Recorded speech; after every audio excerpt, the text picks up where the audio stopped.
Problem 4.69. We have a hockey puck of mass m, which is struck by a hockey stick. And while it's in contact with the stick, it's pushed a distance x. And when it gets to that, loses contact, it'll obtain a velocity v. If you wanted to draw a free body diagram, here would be the mass. Here would be the force. It's a function of time. And here would be the acceleration, which will be a function of time also, because it's produced by that particular force. I think I won't put the vector sign up there so we can see it okay. All right. So this force will produce, I'll tell you what, I'll put an arrow there to indicate there's the direction of the acceleration, okay? It's a function of time also. Now, what we're asked for is, how far did it move while it was in contact, and what was its final velocity? Now, the given information is the mass and the time. That time was pretty short. It was like 22.4 seconds, milliseconds, 22.4 milliseconds. The mass was given, and then this force was given as a constant plus another constant times the time plus a third constant times the time squared. And be careful, this A right here is not this A right here, okay? This is just a constant. And the A's are given also. I'm not going to write the values down. I'm just going to indicate that they're given. And what's unknown, what we're looking for, excuse me, is X and V. And they're actually evaluated at this given time right here. I'm just going to develop the expressions for those.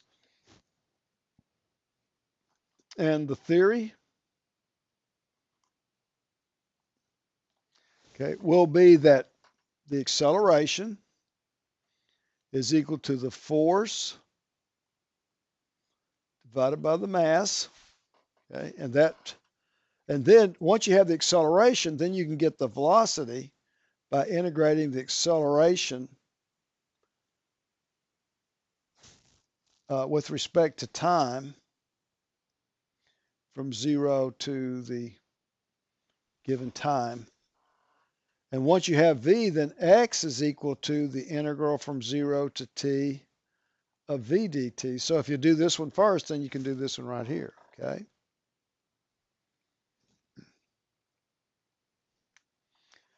Solution.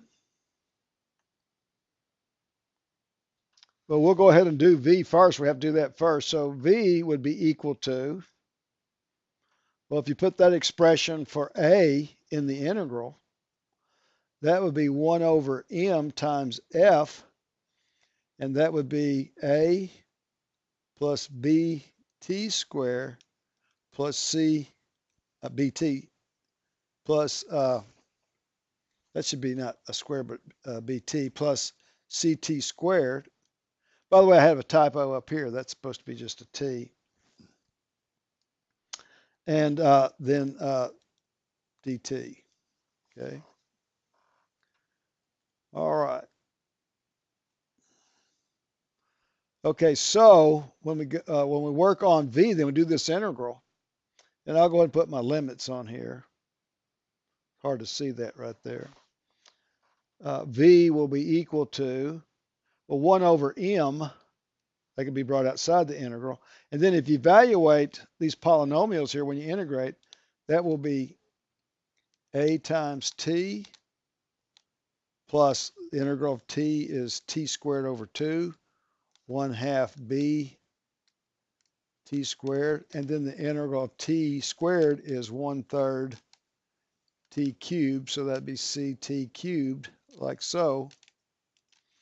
Then all you have to do in this case is simply plug in the values to get the velocity at that 22.4 milliseconds.